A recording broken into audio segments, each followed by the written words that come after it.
Okay, welcome everyone. I'm going to talk about today our first lesson in Nature's Chemistry, which is Unit 2 of the SQA learning for National 5 Chemistry. They call it Nature's Chemistry, but it's really organic chemistry. And organic chemistry is the chemistry of pretty much all the molecules that are based on carbon. It used to be thought that only living things could make these molecules, and it turns out that we are made of most of these molecules ourselves. All the big molecules in my body are made from on a basis of carbon as the central element to those structures. So, and it used to be thought that only living things could make these compounds, but it turns out that with a bit of clever chemistry, a lot of them can be synthesized, although nature does it better than us. But let's have a quick look at the board over here. So, Nature's Chemistry, it's really, this is our first lesson. Intro, what is organic chemistry? Now, chemistry is the base, it's all the molecules that are based on carbon. So, why is carbon so interesting? Well, the first thing is that it has 6 protons, which means it has 6 electrons. And we put 2 into the inner shell. They don't do anything, remember? The inner shells are boring. But the outer shell, which is what we call the valence shell, has 4 electrons in it. And that means that there's room for another 4 electrons before it gets to a full shell. So what carbon can do is it can make 4 bonds, and 4 covalent bonds, as we learned in our first unit.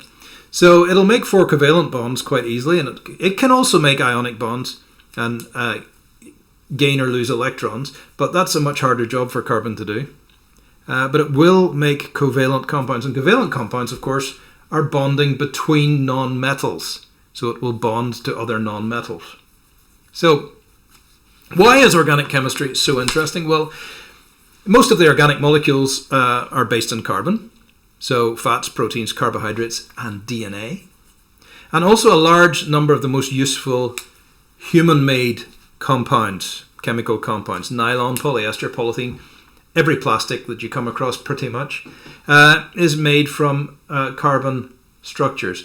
And why is it so important? Well, let's take a look at the carbon. It can make 4 bonds.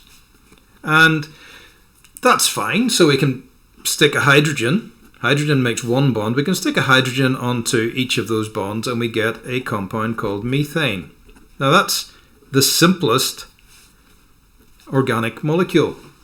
Carbon with hydrogen. Methane's a useful gas. It's the gas that we also call natural gas, and you can use it to heat your dinner on your stove, or use it we burn it as a fuel. But what's most interesting about carbon is that I can take that carbon with 4 bonds and I can add another carbon to it. And that carbon has another 3 bonds. And I can keep adding carbons, and in fact I can add lots of carbons, and every one of these can make 3 more bonds. And then I can put any non-metal I like onto the ends of any of these bonds, and in fact I can just keep adding carbons. And so, as you can see, the possibilities are almost infinite. And it is estimated that there's essentially an inexhaustible supply of different carbon compounds. It's practically infinite. The only limit really is the size of them. They become unstable when they're very large. But it's worth remembering that DNA, for example, is an incredibly large carbon-based molecule. And so these things can get incredibly big.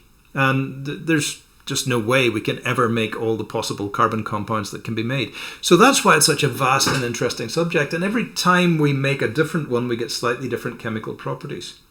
So what we can do is we can make lots and lots and lots and lots of molecules that all have slightly different chemical properties.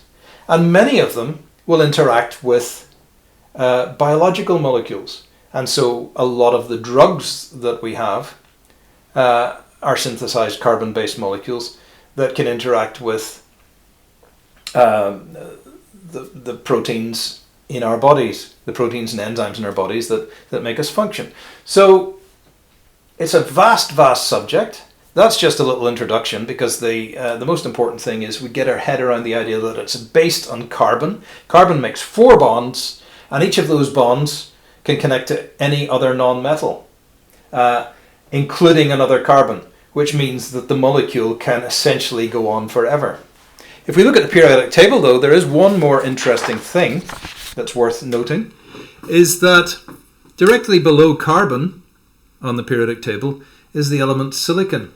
And it also makes 4 bonds in its structure. It's a larger atom.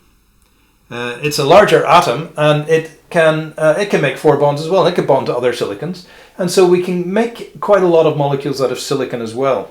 Although carbon is certainly the most researched and the one that we have the most molecules based on, and life is based on carbon. Silicon doesn't seem to be involved quite so much in any living thing, but it's possible somewhere in the universe there's a silicon-based life form. Who knows? Check Star Trek for that one. So that's it. That's the point.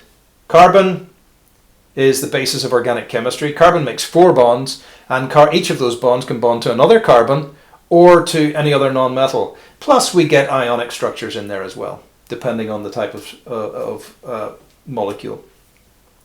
Much more complicated biological molecules have ionic structures built into them as well, which gives them even more functionality. Every time you change the structure, you get new properties. And new properties give us different chemicals for us to use. And it's really just a question of coming up with a chemical that has the right property. So organic chemistry, vast subject. In our next lesson, we're going to learn about how these